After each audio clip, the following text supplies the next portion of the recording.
नमस्कार मित्रांनो, सुस्वागतम. घरोघरी मातीच्या चुली या मालिकेच्या आजच्या भागामध्ये आता जेव्हा सकाळ होते तर नाना आणि सुमित्रा हे उठतात, छान असे तयार होतात. परंतु सुमित्रा आपल्या कपाटात जवळ जाते आणि कपाट जेव्हा उचकते परंतु त्यामध्ये आता तेथे सगळं काही अगदी अस्तव्यस्त पसरलेले असते. तेव्हा सुमित्रा बघते तर तिला धक्काच बसतो.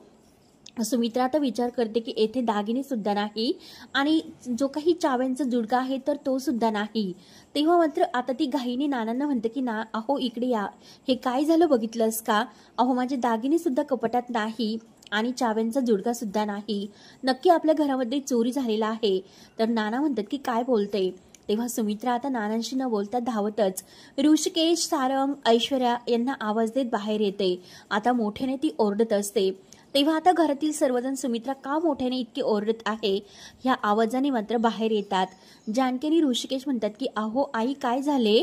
तेव्हा मात्र आता सुमित्रा म्हणत असते की आपल्या घरामध्ये चोरी झाली. ऐश्वर्या, सारंग हे सगळेजण बाहेर येतात आणि आता सुमित्रा मोठमोठ्याने ओरडत असते की घरामध्ये चोरी झाली, चोरी. तेव्हा आता तेवढ्यात लताबाई जानकीला आवाज देत मुद्दाम बाहेर येते आणि म्हणते की अगं जानकी बघितलंस का? आणि आता स्वतःच्या गळ्यामध्ये ती सुमित्राचे दागिने घालून येते आणि मिरवत असते. खूप छान तिला खुश वाटत असतं, कारण आता ऐश्वर्या आणि लताबाई सारंग यांचा हा प्लॅन असतो जानकीला बरोबर आता सुमित्राच्या नजरेतून अगदी पाडण्यासाठी. तेव्हा आता सुमित्रा बघते तर काय आता आपले दागिने ह्या बाईच्या गळ्यामध्ये आहे ते बघून सुमित्राला खूप राग येतो आणि धक्का सुद्धा खूप बसतो. नाना, जानकी, ऋषिकेश या सगळ्यांना आता एक वेगळा मोठा धक्का बसतो. मात्र आता ऐश्वर्याने हे सर्व कधी केले हे सर्व तिला आता हा क्षण डोळ्यासमोर येतो. तेव्हा जी काही दागिने वगैरे आहे तर ते लताबाईच्या रूममध्ये जेव्हा घेऊन येते तेव्हा मात्र आता लताबाई काहीतरी खात असते. ऐश्वर्या दरवाजा लावून घेते आणि सतत ही बाई काही ना काही खात असते म्हणून तिच्या हातातील ते सर्व काही हिसकावून घेते आणि म्हणते की हे बघा. तर लताबाई म्हणते की अगं हे सर्व काय करतेस? मात्र ऐश्वर्या जो काही खाण्याचा डब्बा आहे तर तो बाजूला ठेवते आणि जो त्याच्यामध्ये दागिने वगैरे आहे तर तो डब्बा मात्र ती लताबाईच्या हातात देऊन म्हणते की हा डब्बा तुम्ही तुमच्या जवळ ठेवा. परत लताबाई विचारते की यामध्ये काय आहे? तर आता ऐश्वर्या म्हणते की लताबाई डब्यामध्ये आई आणि नाना यांच्या कपाटाच्या चाव्या सुद्धा आहेत आणि त्यांचे दागिने सुद्धा आहेत. लताबाई आता विचारायला जाते तर ऐश्वर्या ओरडते. ऐश्वर्या म्हणते की हे बघा किती प्रश्न विचारतात. मी तुम्हाला सांगितले ना यात आईंचे दागिने आहेत आणि कपाटाच्या चाव्या आहेत तर ते दागिने तुम्हाला घालायचे आहेत. हे बघा जर तुम्हाला विचारलं तर हे तुम्हाला सर्व कोणी दिले ह्या चाव्या वगैरे दागिने? तर तेव्हा तुम्ही जानकीचं नाव घ्यायचं की जानकीने मला हे सर्व चाव्या दिल्यात म्हणून. लताबाई पुढचं विचारायला जाते तर ऐश्वर्या म्हणते की हे बघा मी तुम्हाला जे काही सांगितलं तेवढंच फक्त करा, बाकीचे आणखीन जास्त प्रश्न विचारू नका. आता हे सर्व मुद्दाम जानकीवर येण्यासाठी ऐश्वर्याचा हा प्लॅन असतो. तर तेव्हा आता हे सर्व आठवून ऐश्वर्या म्हणते की अरे देवा, मुद्दाम आता ऐश्वर्या हे सर्व सगळ्यांच्या समोर बोलत असते. तर सुमित्रा म्हणते की अहो हे बघा बघितलंस का? सगळे तर इने माझे दागिने घातले, कानातले वगैरे गळ्यातील जे काही आहे ते सगळे माझे दागिने आहेत. हा किल्ल्यांचा जुडगा सुद्धा माझाच आहे आपल्या कपाटाचा. परत लताबाई लगेच म्हणते की हो तुझे कसले हे दागिने?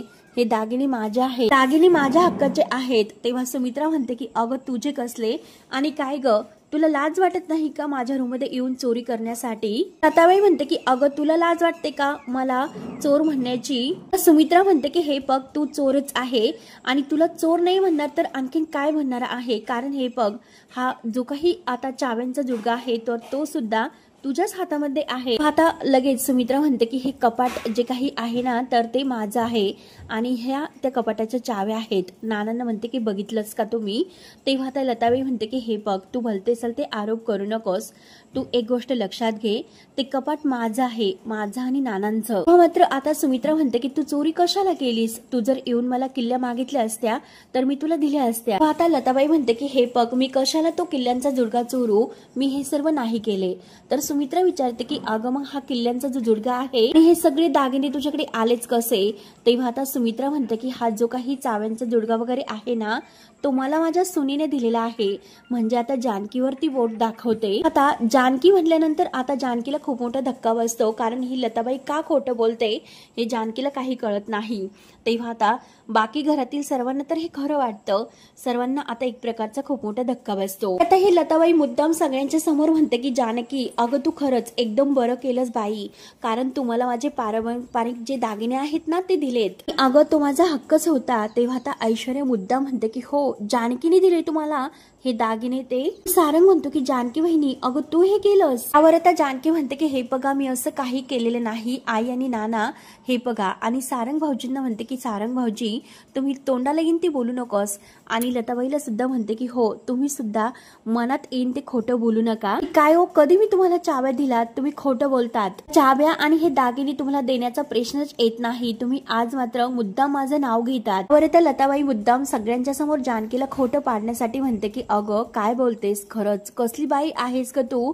अगं तूच मला चाव्या आणि हे दागिने दिले, तूच मला सांगितले होते. तेव्हा आता जानकी म्हणते की काय सांगितले, नाही बोला आता, शांत राहू नका, काय म्हटले मी तुम्हाला. आता लताबाई म्हणते की अगं तूच हे मला सांगितलं होतं की तू लपून मात्र नानांच्या खोलीमध्ये चाव्यांचा जुडगा घेण्यासाठी गेली होती. हे बघ तेव्हा नानांना जाग आली होती. तेव्हा मात्र त्यांनी तुला विचारलं की जानकी अगं काय झालं. तेव्हा तू त्यांना सांगितले फक्त दार बंद करण्यासाठी आले होते. तेव्हा आता हे ऐकून आता जानकीला तर धक्काच बसतो, कारण ती आता कोणत्या उद्देशाने त्या रूममध्ये गेली आणि त्याचं आज हे जे काही ऐश्वर्याने सगळ्यांच्या समोर खोटे ठरवलं, तर ते ऐकून मात्र ऋषिकेश बाकी सर्वांना सुद्धा धक्काच बसतो.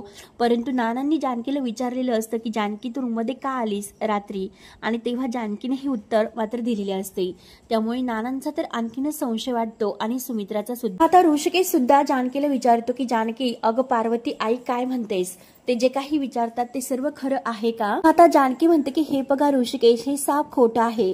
म्हणजे हे बघा मी नानांच्या रूम मध्ये काल रात्री गेले होते, परंतु मी किल्ल्या वगैरे दागिने नाही घेतले, यांना देण्याचा तर काही प्रश्न येतच नाही. जानकी आता लताबाईला म्हणते की तुम्ही काय इतकं खोटं बोलतात. आता जानकी ऋषिकेशला म्हणते की ऋषिकेश अहो तुम्ही तरी माझ्यावर विश्वास ठेवा, मी काय इतकं खोटं बोलेल म्हणून. परत लगेच ऋषिकेश सुद्धा म्हणतो की जानकी अगं जे मी बघितलं नाही तर मी का त्यावर विश्वास ठेवू. हे बघ मी काही आता तुझ्याकडून नाही बोलू शकत. जानकी हे बघ जेव्हा तू वरती होती तेव्हा वरती असताना तुम्हाला वेगळेच काहीतरी सांगितले होते. तेव्हा लगेच आता लताबाई म्हणते काय वेगळं सांगितलं होतं तिने. मी थांबा मी आत्ताच खरं खोटं करते. आणि नानांना विचारते की अहो काल रात्री जानकी तुमच्या रूम मध्ये आली होती की नव्हती आली. आता नाना म्हणतात की हो जानकी आली होती. तेव्हा लगेच आता लताबाई म्हणते की हो घ्या आता ऐकून घ्या, कारण खुद्द नानासाहेबांनीच आता ही जानकी आली होती ही कबूल केली. बघितलंस का सुमित्रा, आता मात्र सिद्ध झाले की जानकीनेच मला चाव्या आणून दिल्यात म्हणून. आता जानकी ही इतकी ओरडते. जानकी म्हणते की हे बघा हे सगळं खोटं आहे खोटं. तेव्हा आता सुमित्रा म्हणते की हे बघ जानकी अगं काल रात्री मी सुद्धा डोळे उघडून बघितलं होतं की तू रूम मध्ये आली होती. जे काही आता रूम मध्ये रात्री घडले आहे की जानकी जेव्हा रूम मध्ये कशासाठी गेली होती आणि तेव्हा आई आणि नाना या दोघांना जाग आली होती. तेव्हा मात्र हे सर्व काही क्षण आठवून सुमित्रा म्हणते की तू कशाला आता खोटं बोलतेस. अगं तू स्वतः खरंच रूम मध्ये गेली होतीस आणि स्वतः मात्र तेथून तू चाव्या वगैरे घेतल्यास आणि त्या ह्या बाईला नेऊन दिल्यास. तेव्हा आता हे सर्व ऐकून जानकी म्हणते की आई हे बघा तुम्ही माझ्यावर विश्वास ठेवा, हे जे काही आहे ना ते सगळं खोटं आहे. हे बघा ही बाई पार्वती नाही, हिच्यावर माझा विश्वास नाही आणि मी काय हिला दागिने देईल म्हणून. तेव्हा आता सुमित्रा जानकीवरच ओरडते आणि जानकीलाच म्हणते की पुरे कर. जानकी अगं तू हे सर्व काय बोलतेस आणि कशी वागतेस बरं. काय ग तुझा या बाईवर विश्वास नाही म्हणतेस, म्हणजे खरंच जानकी वा मानलं पाहिजे तुला. म्हणजे तू माझ्या तोंडावर एक वागते आणि मागे एक वागते. तूच तर या बाईला घरात आणलंस आणि आता तू परत असं बोलतेस. या घरामध्ये या बाईला राहून देण्यासाठी अगदी तूच आटापिटा केलास ना. मी नको नको म्हणत असताना तू हिला घरात घेऊन आलीस आणि कुटुंब कलश कौल सुद्धा तूच घेतलास हिच्यासाठी. आणि शेवटी हे सगळं करून आता तू माझ्यासाठी या घरामध्ये सवत घेऊन आलीस. आणि खरंच आता मला लाज वाटते की तू माझी सून आहेस म्हणून. जानकी अगं माझ्या कपाटाच्या किल्ल्या आहे तर तू हिच्याकडे सोपवताना तुला कशी लाज वाटली नाही. हे सर्व तू विसरलीस का. जेव्हा हे दागिने चोरीला गेले होते तेव्हा मात्र हे दागिने तूच परत आणले होतेस आणि आज मात्र तू माझे दागिने स्वतः ह्या बाईला नेऊन दिलेस आणि आता खोटं बोलते. तेव्हा आता जानकीवर जे काही आरोप होतात ते बघून जानकी रडत असते आणि सर्वांना आता हे ओरडून सांगण्याचा ती प्रयत्न करते की आई हे बघा, माझ्यावर विश्वास ठेवा, हे जे काही ही बाई बोलते ना ते सर्व खोटं आहे. बाई आहे तर ती पार्वती आई नाही, ही बाई खोटी आहे, ही खोटारडी बाई आपल्या घरामध्ये पार्वती म्हणून घुसलेली आहे असे जानकी आता सर्वांसमोर त्या लताबाईकडे बोट दाखवत म्हणत असते. ही बाई स्वतःहून आपल्या घरात आलेली नाही तर तिला आणलं गेलं आणि स्वतः ऐश्वर्याने तिला या घरामध्ये आणले हे सर्व कारस्थान रचण्यासाठी. ऐश्वर्या म्हणते की मी आणले या बाईला. तेव्हा जानकी म्हणते की हो, हा जो काही खेळ आहे आणि हा सगळा काही प्लॅन आहे तर तो ऐश्वर्याचा आहे. ऐश्वर्याचा, कारण या बाईला हाताला धरून तिला आपल्या घरावर राज्य करायचं आहे, त्यासाठी आई ही सर्व करते. आता जानकी अगदी रडून सगळं व्याकुळतेने हे सर्व सांगत असते, पण तरी सुद्धा सुमित्राचा काही जानकीवर विश्वास बसत नसतो. तिला आणखीनच आता जानकीचा राग येतो, कारण ऐश्वर्यावर आरोप करतेस म्हणून. परंतु आता सुमित्रा सुद्धा बदलते. ऐश्वर्याची बाजू घेऊन मात्र जानकीकडे रागाने बघत असते. तेव्हा मात्र आता जानकी परत समजावण्याचा प्रयत्न करते की आई हे बघा, हे खूप मोठं एक चक्रव्यूह आहे आणि ह्या चक्रव्यूहामध्ये मला अडकवण्याचा प्रयत्न केला जातो आणि हा सगळा ह्या ऐश्वर्याचा प्लॅन आहे. तुम्ही हवं तर तिला विचारू शकता, तर एक तिच्या मुस्कटात लगावून द्या, म्हणजे ती सगळं काही खरं बोलेन.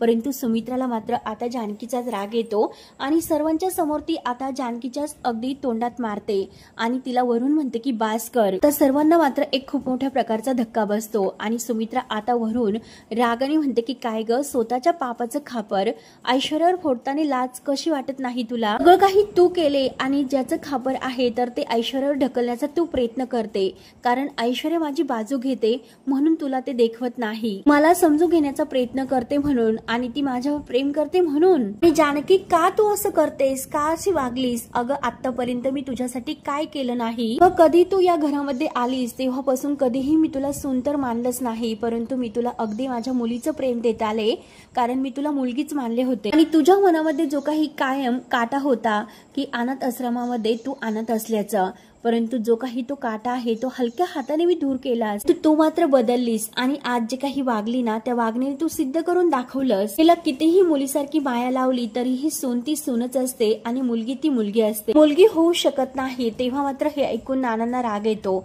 नाना आता सुमित्रावर ओरडतात की सुमित्रा आता रागाने आतमध्ये निघून जाते. तेव्हा मात्र जानकी आता खूप रडत असते, कारण तिच्यावर आज जे काही आरोप झाले त्यामुळे जानकी पूर्णपणे तुटून गेलेली असते आणि आता ऐश्वर्या तिच्याकडे बघून खुश होत अगदी मनातल्या मनात हसत असते. ऋषिकेश आता जानकीकडे बघतो. जानकीची अवस्था ऋषिकेशला बघवत नाही. तेव्हा मात्र सारंगला तर खूपच आनंद होतो. सारंग ऐश्वर्या आजीकडे रूम मध्ये येतात आणि अगदी हसून आता ते आजीला हे सर्व सांगण्याचा प्रयत्न करत असतात. सारंग म्हणतो की आजी, अगं काय सांगू तुला? असं सनकन आवाज आला जेव्हा आईने जानकी बहिणीच्या कानामागे दिली आणि जानकी बहिणीचा चेहरा बघितलास का? त्यावेळेस अगदी बघण्यासारखा झाला होता. आता आजी म्हणते की खरंच काय कमाल आहे, म्हणजे सुमित्राने जानकीच्या कानामागे लावलीस. ऐश्वर्या, अगं तू हे सर्व कसं जमवलंस बरं? तेव्हा सारंग म्हणतो की हो ना ऐश्वर्या, अहो नक्की तुम्ही हे सर्व काय केले सांगा बरं. तू त्या जानकी बहिणीला मात्र हे सर्व कसे कळले की त्या खोट्या पार्वतीला घरात आणण्याचा प्लॅन आपला होता? तर आता ऐश्वर्या म्हणते की हो हो सांगते, जरा शांत व्हा. आणि हे बघा, मी त्या जानकीला आतापर्यंत खूप काही ओळखून होते. इतक्या दिवसापासून ती काय करेल, काय म्हणजे करणार आहे हे मला कळून चुकलं होतं. तिने चुकावं म्हणून यासाठी मी हा जो काही चक्रव्यूह आहे तर तो रचला होता. ती आता माझ्यावर संशय घेणार आणि मला पकडण्याचा प्रयत्न ती करणार. मला अगोदर पासून माहिती होतं, कारण तो तर तिचा जुना पॅटर्न आहे. हे सगळे करता करता मात्र मी तिच्याकडून 1 लाख रुपये सुद्धा काढून घेतले. एकीकडे मात्र मी असे केले की तिला माझ्यामध्ये गुंतवून घेतले आणि दुसरीकडे मात्र आईंचा विश्वास आहे तर तो माझ्याकडून वळून घेतला. आणि तुम्ही बघितलंच ना आज काय झाले की आईने मात्र माझी बाजू घेतली आणि त्या जानकीचा मात्र किती रागराग करून तिच्या कानामागे कशी लगावली ते. हे बघा काय सांगू सारंग, आता मला इतका आनंद झालेला आहे की कारण मला असं वाटतं की या क्षणाला मला त्या जानकीचा हरलेला तो चेहरा बघायचा आहे म्हणून. खरंच ती जानकीला कसं वाटत असेल, तिचा आत्ता चेहरा कसा दिसत असेल, मला आत्ताच्या आत्ता बघायचं आहे. त्यामुळे मी लगेच जाते आणि सारंग लगेच येते. थांबा, मी आता जाते म्हणून धावतच आता ऐश्वर्या जानकीचा अगदी तो हरलेला आणि रडका चेहरा बघण्यासाठी घाईने बाहेर जाते. ती खुश होत आजी म्हणते की हो हो लवकर जा. मात्र जानकी आता देवघरात आलेली असते. देवासमोर हात जोडत ती रडतच म्हणते की देवा, अरे अजून किती माझी परीक्षा तू घेणार आहेस? काय चुकलं, माझी काय चूक झाली ते तू सांग. माझ्याच घरामध्ये असून माझ्यावरच चोरीचा आळ आला. काही माझी चूक नसताना सुद्धा हे सर्व मला सहन करावे लागते. हिंनी मात्र 10 वर्षामध्ये पहिल्यांदा आज माझ्या अंगावर हात उघडला. हिंनी माझ्यावर हात उघडला याचं मला काही वाटत नाही, परंतु आज मात्र या का गोष्टीचं मला खूप वाईट वाटतं. कारण आज मात्र आईंनी माझ्यावर अविश्वास दाखवला. जे मला इतकं वाईट वाटते, त्यांनी माझ्या अंगावर अगदी जी काही चपराक माझ्या तोंडात मारली, जे व्रण मात्र माझ्या काळजावर उठले. आणि देवा, खरंच माझे काय चुकले ते मला सांग. काय चुकलं देवा, सांग तू, माझं खरंच काय चूक झाली. म्हणून जानकी आता देवासमोर हात जोडून खूप रडत असते.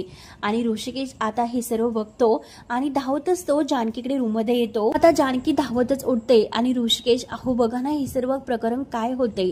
तेव्हा आता ऋषिकेश जानकीला जवळ घेतो आणि म्हणतो की जानकी, हे बघ तू शांत हो. बघ आईने जे काही केले ना, तर त्याचा मला सुद्धा धक्का बसलेला आहे. तुला अगोदरच सांगितलं होतं की जानकी, अगं खरं खोटं सिद्ध करण्यासाठी तुझ्याकडे कोणताही पुरावा नाही ग. मात्र आता जानकी म्हणते की अहो हे सगळं मी केलेले नाही, हा सगळा ऐश्वर्याचा प्लॅन होता. आहे ना माझ्यावर विश्वास. तेव्हा आता ऋषिकेश म्हणतो की जानकी, हे बघ माझा कायम तुझ्यावर विश्वास असेल. हे बघ ते सर्व सिद्ध करण्यासाठी घरच्यांना पुरावे दाखवावे लागतील आणि जर पुरावे नसतील तर तोपर्यंत तुझ्यावर जानकी अगं कोणीच विश्वास नाही ठेवणार. पार्वती आईने सुद्धा तिला सिद्ध करण्यासाठी पुरावे तर सादर केलेत. आता जानकी म्हणते की हे सर्व त्या ऐश्वर्याने केले होते, कारण ती पार्वती आहे हे सिद्ध करण्यासाठी ऐश्वर्याने ते पुरावे आणून दिले होते. त्या पार्वती आई आहे हे सगळ्यांना अगदी माहिती होऊन स्वीकारण्यासाठी त्यांना पुरावे देऊन अगदी सर्वांना ते स्वीकारावं सुद्धा लागलं. सगळं काही ऐश्वर्या मुद्दाम करते आणि माझ्या विषयी आईंच्या मनात सुद्धा गैरसमज त्या ऐश्वर्यानेच पसरवलेला आहे. आता ऋषिकेश म्हणतो की हे बघ जानकी, जर हे असं असेल तर हे लवकरात लवकर आपल्याला पुरावे गोळा करून सिद्ध करायला पाहिजे. आणि आता यापुढे मात्र मी तुझ्या सोबत असेल. मी तुला आता ह्या सगळ्यातून बाहेर काढेल, तू फक्त टेन्शन घेऊ नकोस. म्हणून ऋषिकेश आता जानकीला एक खूप मोठा असा आधार देतो. आणि जानकीला फक्त आपल्या ऋषिकेशचाच आधार हा खूप महत्वाचा असतो. आता मात्र ती ऐश्वर्याचा पर्दाफाश करणार असते. ऋषिकेश म्हणतो की हे बघ, जसं खोटं हे जास्त दिवस लपून राहत नाही, लवकरात लवकर ते सगळ्यांच्या समोर जे खरं आहे ते लवकरच येईल. म्हणून तर जानकी, तू असं मनाने धीर सोडू नकोस, तू फक्त शांत राहा. लवकरच खरं आणि खोटं काय हे सिद्ध होईलच. आता आलोच असे बोलून ऋषिकेश बाहेर निघून जातो. पण जानकी आता स्वतःला म्हणते की नाही ऋषिकेश, आता मात्र शांत बसून नाही चालणार. आता मात्र धडा शिकवण्याची वेळ आहे. तो धडा मात्र मी ऐश्वर्याला लवकरच शिकवणार आहे. तर आता तोऱ्यामध्ये ऐश्वर्या तिथून जात असते तर जानकी बाहेर येते. आणि जानकी मात्र आता देवघरातून बाहेर आल्यानंतर ऐश्वर्याला बघते आणि ऐश्वर्या थांब असं रागात म्हणते. ऐश्वर्या मात्र हसतच उभी राहते आणि जानकी तिच्या पाठीमागून तिच्या जवळ येते. ऐश्वर्या हसून जानकीकडे बघत म्हणते की अगं, मी तर तुलाच बघायला येत होते, तुझा अगदी तो चेहरा बघण्यासाठी. तेव्हा आता जानकी म्हणते की हो, मी सुद्धा तुझ्याकडेच येत होते. ऐश्वर्या म्हणते की हो का, कशासाठी येत होती बरं? परत हसून म्हणते की हो, सो क्यूट, कारण तुझे ही गालावरची वळ आहे ना, नक्की ते दाखवण्यासाठी तू माझ्याकडे येत असेल. मात्र आता जानकी रागाने तिला म्हणते की हे सगळं करून तुला काय मिळते? तेव्हा ऐश्वर्या टाळी वाजवत खुश होत म्हणते की समाधान. हे बघ, आजपर्यंत तू माझ्यासोबत जे काही केले ना, तर हे सगळं जे काही करून आता मी जे काही करते ना, तर त्याचं एक मला अगदी समाधान वेगळंच मिळते. काल मात्र तुम्हाला काय म्हणाली होतीस की आईंना मात्र माझा खरा चेहरा तू समोर आणून आईंना जे काही सांगणार आहे, जे सत्य तू माझ्याबद्दल सांगणार होती, त्याबद्दल जे काही आहे ते तू सांगून सगळ्यांचं मन ओळवणार होती ना, सगळ्यांना माझं खोटं सत्य सर्वांच्या समोर तू आणणार होती. तेव्हा मात्र आता जानकीला सुद्धा त्या क्षणाची आठवण होते. कारण जेव्हा तिने आता त्या माणसाच्या वेशात ऐश्वर्याला पकडलेले असते. हे बघ, आता ते सर्व काही आठवते आणि ऐश्वर्या म्हणते की यू आर राईट, म्हणजे हे बघ, मुस्कटात मारेल हे तुम्हाला म्हणाली होती. आणि हे बघ, तू तर आता अनुभव घेतलास. मुस्कटात तर मारली आईंनी, परंतु ती कुणाच्या? तुझ्या मारली, माझ्या नाही. आता जानकी ही ऐश्वर्यावर भयंकर ओरडते आणि ऐश्वर्याला म्हणते की हे बघ, बास कर, बाद झालं तुझे हे नाटकं. तेव्हा ऐश्वर्या मात्र हसते आणि ऐश्वर्या हसून आता जानकीला म्हणते की बास झाले. हे बघ जानकी, अगं तुला तर असं वाटत असेल की तू जिंकलीस आणि मी हारले, परंतु नाही अगं, तेव्हा तर मी तुला असं वाटून दिलं होतं नावाची ऐश्वर्या आहे, त्यामुळे मी तुला काही करून देणार नाही. मी तुझ्या पुढे एक एक पाऊल टाकत राहील. हे बघ, मला मान्य आहे की मी स्वतःला मात्र तुला मुद्दाम पकडून दिले. हे बघ अगं, कारण जानकी मला माहिती होतं की तू मला पकडणार आणि माझ्या विरुद्ध जे काही आहे तर ते घरातील सगळ्यांना सांगण्याचा प्रयत्न करणार. हे सर्व मला माहिती होते, म्हणूनच मी मुद्दाम तुझ्याबरोबर हे सर्व केले, कारण तुम्हाला पकडेल आणि जे काही माझ्या विरुद्ध पुरावे आहे तर ते अगदी तू दाखवण्याचा प्रयत्न सुद्धा करेल आणि नक्की तुम्हाला पकडण्याचा प्रयत्न करणार आहे. माझ्यापर्यंत तू येणार आहे हे मला माहिती होते, म्हणूनच मी जी काही व्हॉइस रेकॉर्डिंग आहे तर ती पूर्णपणे बदलून मात्र आता जे काही केले तर ते ऐश्वर्या तिला सर्व सांगत असते. हे बघ, मी तुझ्याशी बोलत होते, परंतु आवाज मात्र कुणाचा येत होता तर तो पुरुषाचा येत होता. पण तुला पकडता यावं हाच तर माझा प्लॅन होता आणि मी मुद्दाम तुला पकडून दिले, कारण तू माझ्यापर्यंत पोहोचावी हे तर मला वाटतच होते आणि तोच म्हणजे माझ्या प्लॅनचा एक भाग होता. आता जानकीला ऐश्वर्याचे ते सगळे क्षण आठवतात, कारण जानकी धावतच तिच्या मागे गेली होती आणि तिच्या जे काही चेहऱ्यावर आणि अंगात जे काही कपडे घातलेले आहे ते सगळे काही जानकीने अगदी आपल्या हाताने मागे ओढले होते. म्हणून आता जानकीला ते सर्व क्षण आठवतात की हे सर्व ऐश्वर्या मुद्दाम करत होती, कारण जे काही ऐश्वर्या करते हे जानकी समोर येण्यासाठीच ऐश्वर्याने हे सर्व प्लॅन रचलेला होता. ऐश्वर्या म्हणते की हे बघ, जर तसे झाले नसते तर आईंनी तुझ्या थोबाडीत मारलीच नसती. तो दिवस तुला आठवतच असेल की जेव्हा सगळ्यांच्या समोर आईनी माझ्या थोबाडीत मारली होती. आज मात्र जो काही बदला होता तो मी पूर्ण केला, कारण आज मात्र जे काही आईंनी माझ्या थोबाडीत मारल्याचे जे काही वळ आजपर्यंत माझ्या तोंडावर होते, गालावर होते, तर आज मात्र जेव्हा आईंनी तुझ्या थोबाडीत मारली तर माझ्या गालावरचे वळ हे कायमचे पुसले गेले. त्यामुळे आता त्या क्षणाची आता जानकीला आठवण होते, कारण सगळ्यांच्या समोर आईंनी तिच्या तोंडात मारलेले आहे. तेव्हा आता ऐश्वर्या म्हणते की आता मात्र तुला कळलं असेल की सगळ्यांच्या समोर तोंडात मारल्यानंतर काय आता मनाला वाटत असते. आता याची जाणीव तुला झाली असेल. तेव्हाच मी माझ्या मनामध्ये ठरवलं होतं, परंतु आज मात्र जे काही मी केले ना तर तो मात्र एक टेलर होता. आणि आता इथून पुढे तुला जो काही पिक्चर दाखवण्यात येईल तर आता यापुढे मात्र तुझ्या समोर जी उभी असेल तर ती मात्र एक नवीन ऐश्वर्या असेल आणि त्या जानकीच्या मात्र एक पाऊल आता ही ऐश्वर्या पुढेच असणार. हे सगळं काही तू लक्षात ठेव, असे बोलून तोऱ्यात ऐश्वर्या मात्र आता आतमध्ये निघून जाते. तेव्हा जानकी आता हिचं हे सगळं काही बोलणं ऐकून घेते आणि आता विचार करत असते. मात्र आता मित्रांनो, जानकीने आता जे काही केलेले आहे, जानकी मात्र आता पुरावा काहीतरी शोधते आणि ऋषिकेश आणि सारंग मध्ये आता तुंबळ भांडण होतं. तेव्हा मित्रांनो, हा भाग तर येथे संपतो. पुढील भागामध्ये आता ऋषिकेशने मात्र सारंगला चांगलंच बेदम मारलेलं असतं, परंतु ऐश्वर्या आता सगळ्यांच्या समोर पुढे येते, म्हणते की बास झालं, आता इथून पुढे माझ्या नवऱ्यावर आता हात उचलायचा नाही म्हणून. मात्र आता जानकी ऐश्वर्यावर ओरडते की बास कर ऐश्वर्या, परंतु ऋषिकेश मात्र जानकीवरच ओरडतो. जानकीलाच म्हणतो की तूच बास कर, जेव्हापासून तू पार्वती आईला घरामध्ये घेऊन आली आज दिवसापासून तू तिच्यावर संशय घेते. आज मात्र जे काही झाले हे सगळं काही तुझ्यामुळे ऐकून घ्यावे लागते. एक गोष्ट लक्षात घे, ही जी काही आहे ना ती माझी पार्वती आई आहे. तेव्हा आता हे सर्व ऐकून जानकी म्हणते की नाही, ती तुमची पार्वती आई नाही हे ऋषिकेश लक्षात घ्या आणि माझ्यावर विश्वास ठेवा. तुम्ही त्या बाईवर विश्वास ठेवू नका, तर ती ऐश्वर्याने घरात आणलेली एक लताबाई आहे. आता ऋषिकेश म्हणतो की अगं जानकी, त्यांनी तसे पुरावे दिले. तेव्हा आता जानकी म्हणते की नाही, पुरावे तसे तयार करण्यात आले, पुरावे हे तसे तयार केले सुद्धा जाऊ शकतात. तर ऋषिकेश म्हणतो की जानकी, याचा अर्थ तुझा विश्वास नाही तर जानकी स्पष्ट शब्दात म्हणते की हो, नाही माझा विश्वास तेव्हाच बसेल की जेव्हा एखादा मोठा आणि सबळ पुरावा असा माझ्या समोर येईल, म्हणून तेव्हाच मी विश्वास ठेवेल म्हणून. आता ऋषिकेश म्हणतो की हो, मी आता तुला तो पुरावा आणून देईल. आणि तो ऋषिकेश आता पार्वती आई जवळ म्हणजे या लताबाई जवळ येतो आणि तिला जवळ घेतो. मात्र आता लताबाई विचारते की अरे ऋषिकेश, तू माझ्यासाठी काय असा पुरावा आणणार आहे. तेव्हा आता ऋषिकेश म्हणतो की हो, आता हे बघ, आपण डीएनए टेस्ट करू. तेव्हा मात्र आता DNA टेस्ट म्हटल्यानंतर लताबाई आणि ऐश्वर्या यांच्या पायाखालची जमीन सरकते। ऐश्वर्या तर खूपच टेन्शन मध्ये येते। सर्वांना मात्र एक खूप मोठा धक्का बसतो। आता जानकी आणि ऋषिकेश या दोघांनी केलेला हा एक प्लॅन असतो, मुद्दाम भांडण करून। आणि आता DNA टेस्टचे जे काही रिपोर्ट येतील तेव्हा मात्र आता कळेल की ही लताबाई पार्वती नाही म्हणून। तेव्हा मित्रांनो, काय होते आणि कसे होते हे बघण्यासाठी आपल्या चॅनलला नक्की सबस्क्राईब करत रहा। धन्यवाद।